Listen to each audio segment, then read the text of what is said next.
दोस्तों एक बार फिर आपका स्वागत है, अभिनंदन है आपके अपने YouTube channel Aryan institute Allahabad में। दोस्तों जैसा कि बोर्ड पर आप देख पा रहे हैं, आज एक बार फिर आपके समक्ष बात करने वाले हैं यूपी डीएलएड प्रथम सेमेस्टर बैच 2022 पर। दोस्त लगातार आपके साथ डीएलएड प्रथम सेमेस्टर के दौरान सफर जारी है। मैं आप सभी से निवेदन करना चाहूंगा कि अगर चैनल पर पहली बार विजिट कर रहे हैं तो प्लीज चैनल को सब्सक्राइब जरूर कीजिएगा। देखिए आज के इस वीडियो में हम आपके समक्ष बात करेंगे डीएलएड प्रथम सेमेस्टर पर बाल विकास एवं सीखने की प्रक्रिया मींस एजुकेशन फर्स्ट पेपर पर। लगातार आपके साथ एजुकेशन फर्स्ट पेपर और सेकंड पेपर पर वीडियोस आपके समक्ष प्रोवाइड किया जा रहा है। आपके कुछ कमेंट आ रहे हैं भैया और भी जो है आप और सब्जेक्ट के मैटर नहीं दे पा रहे हैं। बिल्कुल मैं आप सभी से कहना चाहूंगा, हमने आप सभी के समक्ष कुछ टारगेट किया है। मेरा टारगेट क्या है आप थोड़ा सा समझने का प्रयास करेंगे। हमने आपसे कहा है जैसे ही आपका ये 50 नंबर वाला, जैसे एजुकेशन फर्स्ट पेपर और सेकंड पेपर आपका 50 नंबर का होता है और एक सामाजिक विज्ञान का होता है, वो भी आपका 50 नंबर का पेपर होता है। 3 सब्जेक्ट आपके 50 नंबर के होते हैं। ये दोनों सिलेबस जो आपके हैं एजुकेशन फर्स्ट पेपर और सेकंड पेपर, इनको हम जैसे ही थोड़ा सा बीच में लेके पहुंचेंगे, इस पर थोड़ा सा हम ब्रेक लगाएंगे कम से कम 10 दिन के लिए, ठीक है। तब तक आप पिछला जो पढ़ाया रहेगा वो चीजें आप अध्ययन करते रहिएगा। थोड़ा सा इस पर ब्रेक लगेगा। नेक्स्ट अगले हम उसमें आगे जब चर्चा करेंगे तो जैसे मैथ की श्रृंखला आपकी हो गई, साइंस की हो गई, ऐसे ऐसे हम ले चल के आपको जैसे 25 नंबर वाला जितने भी आपके सिलेबस हैं, 25 नंबर में हमने कहा है आपको 10 से 12 लेक्चर में 15 लेक्चर ज्यादा से ज्यादा में सारी बुकों को हम फिनिश कर देंगे। लेकिन भैया ये जो एजुकेशन फर्स्ट पेपर और सेकंड पेपर है और सामाजिक विज्ञान है, ये थोड़ा सा लंबा किस्सा है। इस वजह से कोशिश हमारी यही है कि सबसे पहले आपको इस पर लेक्चर दिया जाए। अच्छा, इस पे आपको हमें लगता है कि अगर आपने बीएससी करके आया है तो थोड़ा सा इसमें आपको समस्या भी हो रही होगी, ठीक है। इस वजह से हमने इसे भी टारगेट किया है कि उम्मीद करते हैं हम आपके जैसा जब 2 महीना आपका बचेगा अगला परीक्षा की दृष्टि से, ठीक है, तो 2 महीने में हम आपके इस एजुकेशन फर्स्ट और सेकंड पेपर को फिर से आपको रिपीट कर देंगे, ठीक है। और वह रिपीट जो भी होगा वह आपके सिर्फ और सिर्फ ये पेड टेलीग्राम चैनल जो बना हुआ है उसी पर रिपीट कराया जाएगा, अलग से आपको नहीं मिल पाएगा, ठीक है। देख पा रहे हैं बाल विकास एवं सीखने की प्रक्रिया education first paper chapter number 5 की शुरुआत आज के इस वीडियो से हो रही है। चैप्टर नंबर 5 की शुरुआत भी हो रही है और आज की इसी वीडियो पे हम इसे फिनिश भी करेंगे। हम यह नहीं चाहते हैं कि इस पर हम 20 वीडियो दें, ठीक है। हमने और भी लोगों को देखा है आपको पढ़ा रहे हैं जो है एक ही टॉपिक पर, जैसे लिखा गया है व्यक्तित्व का विकास एवं समायोजन, ठीक है। व्यक्तित्व का विकास एवं समायोजन, development of personality and adjustment, इसको इंग्लिश में कहते हैं, ठीक है। डेवलपमेंट ऑफ पर्सनालिटी एडजस्टमेंट जो है इसे आप कह सकते हैं। जैसे अच्छा हम बात कर रहे थे इस पर, ठीक है, तो इस पर देखा होगा आप लोगों ने, कुछ लोग 3 से 4 लेक्चर में इसे समाप्त करते हैं, लेकिन हमारा कुछ ऐसा मकसद नहीं होता है। हमने आपके समक्ष यह बीड़ा उठाया है कि बिल्कुल आपको हम शार्ट नोट्स देंगे और उस शार्ट नोट के अकॉर्डिंग, ठीक है, जितने भी आपके इंपॉर्टेंट फैक्ट बन रहे हैं सभी को उसमें प्रोवाइड कर रहे हैं। 20 तो लेक्चर देने से कोई फायदा नहीं है, आप उतना ही पढ़िए जितना कि आपकी परीक्षा की दृष्टि से महत्वपूर्ण है, ठीक है। बहरहाल सारी चीजें आप समझ पा रहे हैं। लिखा गया है सभी विषय के हस्तलिखित नोट्स प्राप्त करें मात्र 150 रुपए में। लिंक आपके डिस्क्रिप्शन बॉक्स में मिल जाएगी।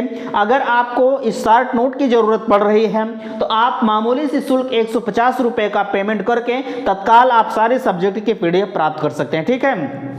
नीचे आप देख पा रहे हैं नोट से संबंधी अगर आपको किसी भी प्रकार की समस्या होती है उसके समाधान के लिए आपके पास कांटेक्ट नंबर दिया गया है 9452331053 पर आप बेधड़क अपनी बातों को कर सकते हैं, ठीक है। बहुत सारे लोगों को कंफ्यूजन क्रिएट हुआ है, इन नंबरों पर संपर्क उन्होंने किया है, समय रहते हुए सबके समस्याओं का समाधान किया गया है। तो चलिए हम आपको आज के इस वीडियो में चर्चा कर रहे हैं व्यक्तित्व के विकास एवं समायोजन पर। एक वीडियो में आज का यह टॉपिक आपका मींस चैप्टर नंबर 5 आज ही हम आपका फिनिश करेंगे। तो चलिए हम आपको इससे पहले ले चलते हैं मोबाइल के स्क्रीन पर।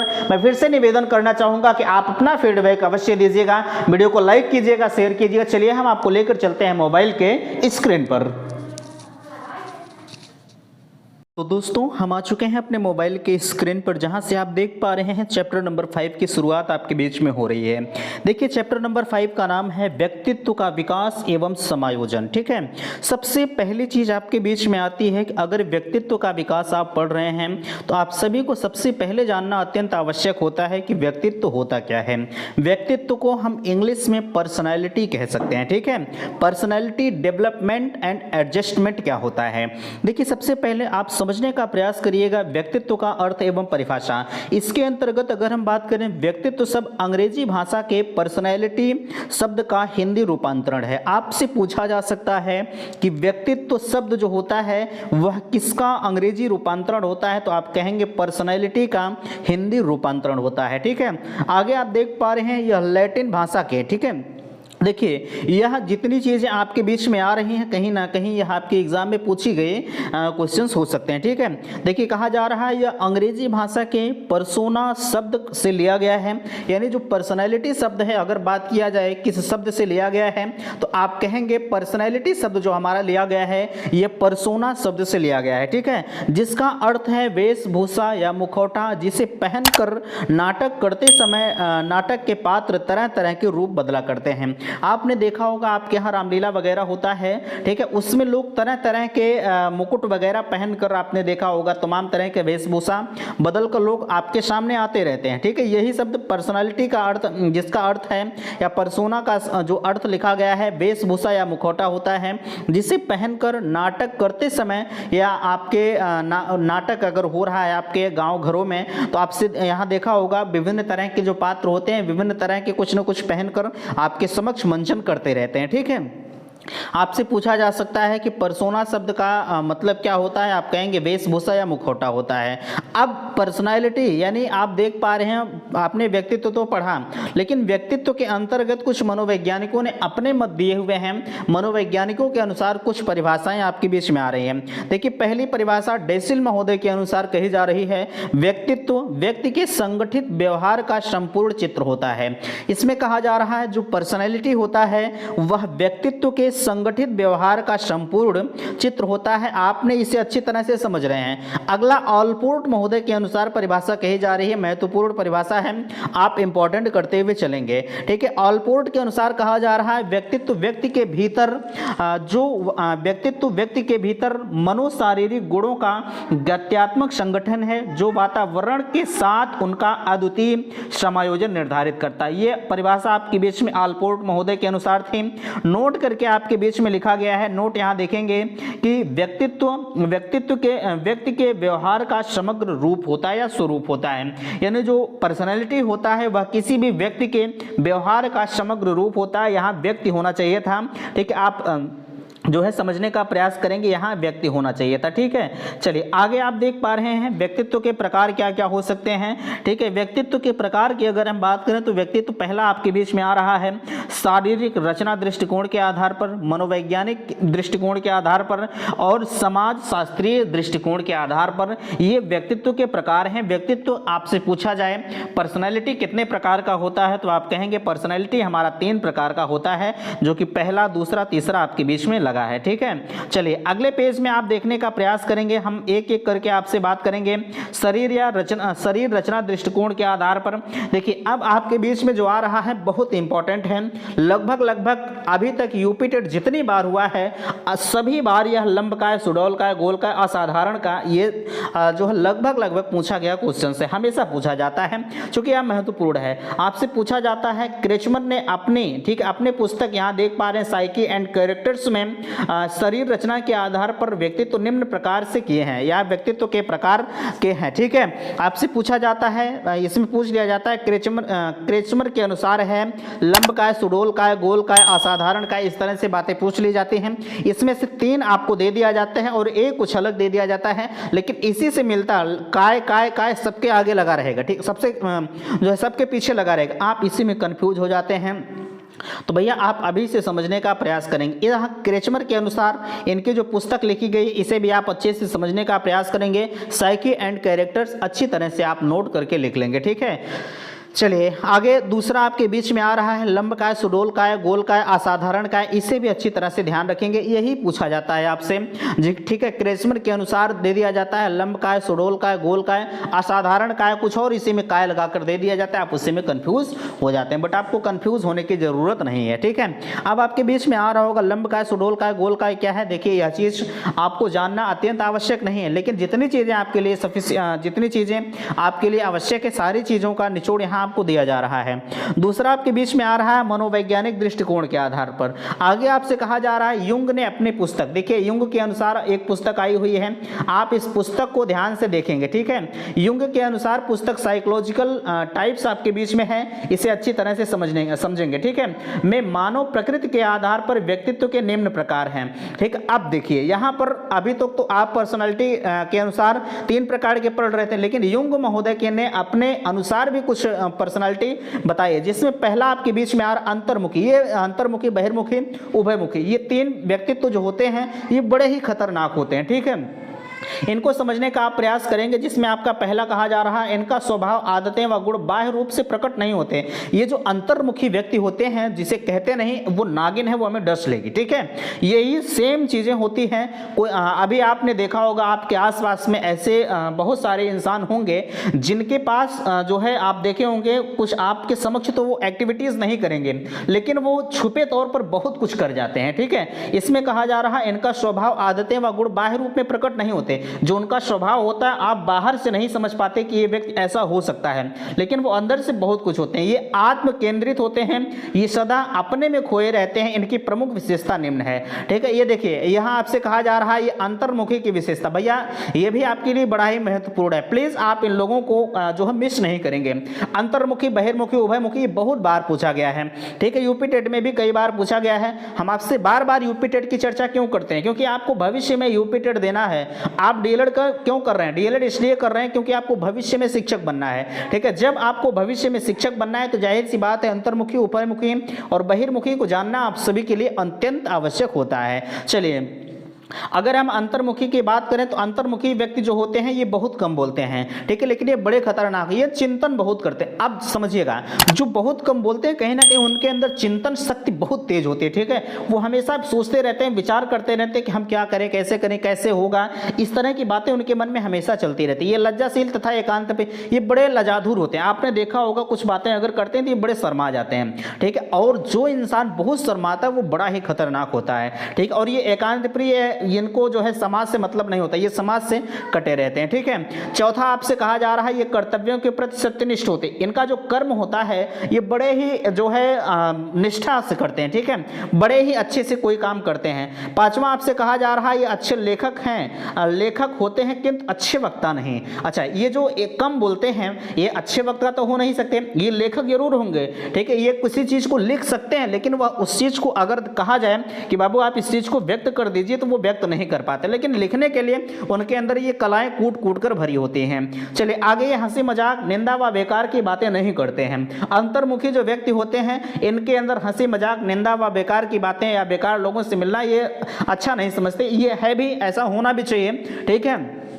आगे आपसे कहा जा रहा है ये अध्ययनशील, मननशील होते हैं। आगे चलकर ये वैज्ञानिक, दार्शनिक और अन्वेषक या आविष्कारक आदि बनते हैं। ये जो अंतर्मुखी व्यक्ति होते हैं ये आगे चलकर बहुत ही अध्ययन करते हैं, अध्ययनशील होते हैं, मननशील होते हैं, ये हमेशा चिंतन करते रहते हैं। आगे चलकर ये कुछ बड़ा करके जरूर आपको दिखलाते हैं, ठीक है। लोग इसे कहते हैं, जैसे जो लोग कम बोलते हैं वो उनके पास तमाम तरह की बातें जो है अगर देखा जाए तो तमाम तरह के कटाक्ष सुनने को मिलते हैं, लेकिन वही व्यक्ति अगर एक दिन सफल होता है तो लोग उसी के अच्छाइयों की, बुराइयों के पीछे लोग अच्छाई ढूंढना प्रारंभ कर देते हैं। तो बाबू अगर इस तरह के गुण आपके अंदर हैं तो आप उसे सुधारने का प्रयास जरूर करिएगा, ठीक है। चलिए अब आपके बीच में आ रहा बहिर्मुखी व्यक्ति। ऐसे लोगों की रुचि बाह्य तथा बाह्य जगत में होती है। इनकी विशेषताएं क्या है? ऐसे जो बहिर्मुखी व्यक्तित्व होते हैं या बहिर्मुखी व्यक्तित्व के व्यक्ति जो होते हैं ये हमेशा लोगों से मिलना जुलना, इस तरह की बातें हमेशा करते रहते हैं। ये सामाजिक जीवन में अधिक रुचि लेते हैं। ये जो नेता होते हैं, ठीक है, ये नेता बहिर्मुखी व्यक्तित्व होते हैं। आपने देखा होगा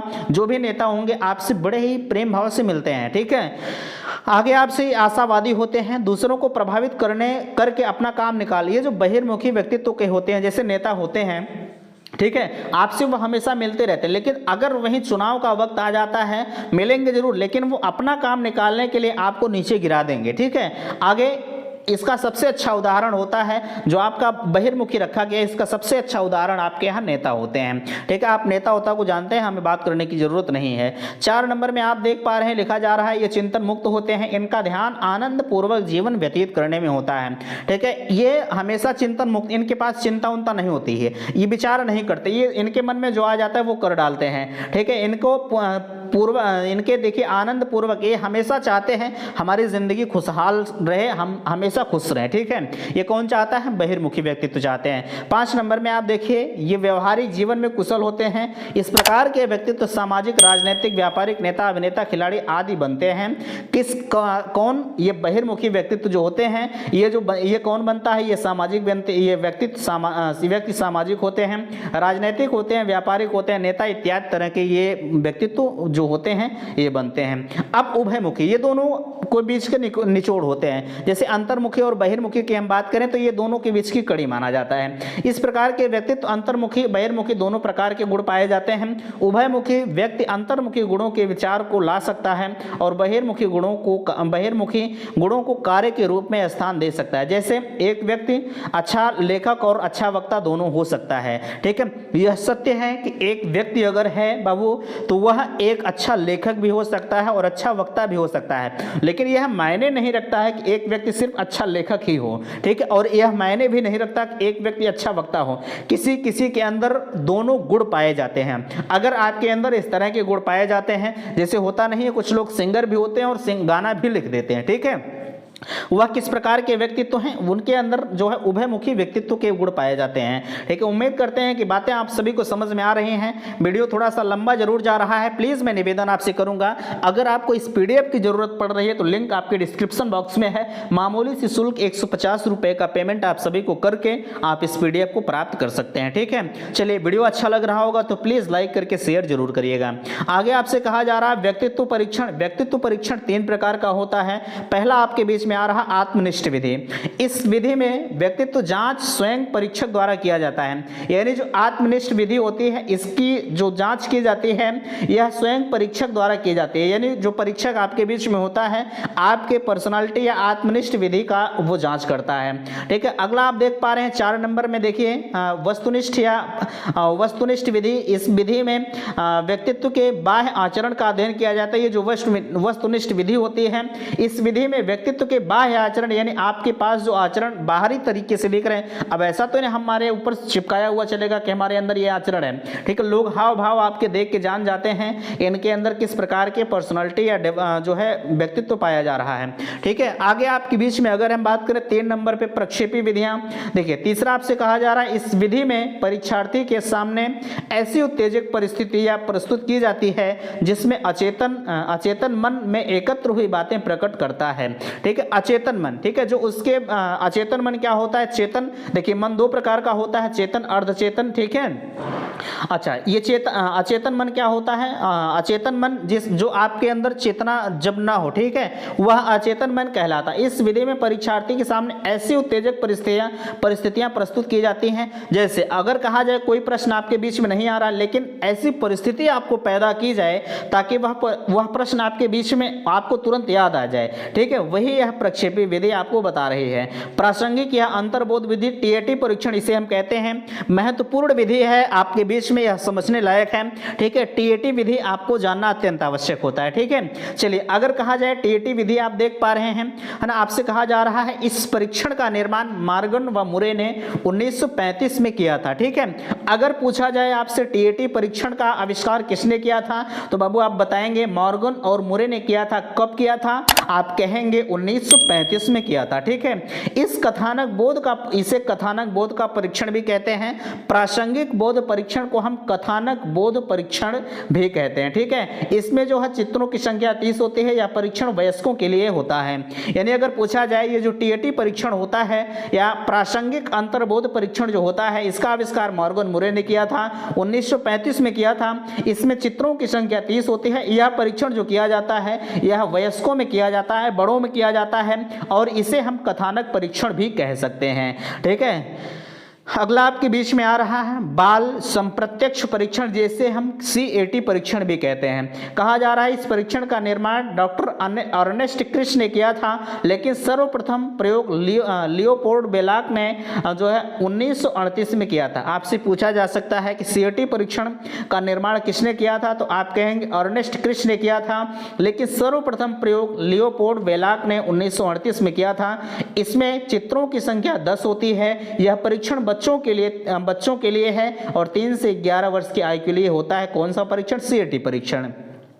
ठीक है, देखिए यह अगला आपके बीच में आ रहा है, यह आपके लिए बहुत महत्वपूर्ण है। सिर्फ और सिर्फ आपसे पूछा जाता है कि रोसा स्याही धब्बा परीक्षण के प्रवर्तक कौन है, तो आप बताएंगे हरमन रोसा है। ठीक है, अब आपके बीच में आ रहा, अभी तक तो आप पर्सनालिटी पढ़ रहे थे, अब आपके बीच में आ रहा एडजस्टमेंट मीन्स समायोजन। क्या है समायोजन? होता है आप किसी भी परिस्थिति में अपने आप को एडजस्ट कर ले जाएं, वही समायोजन कहलाता है। तो आपसे कहा जा रहा है सामंजस्य स्थापित करना या अनुकूलन स्थापित करना आपका समायोजन कहलाता है। ठीक है, समायोजन 2 शब्दों से मिलकर बना है, समधन आयोजन, जहां सम का तात्पर्य है, ठीक है, सम का तात्पर्य है समान और समान या अच्छी तरह, और आयोजन का तात्पर्य है व्यवस्था, अतः समायोजन का तात्पर्य अच्छी तरह से व्यवस्था करना।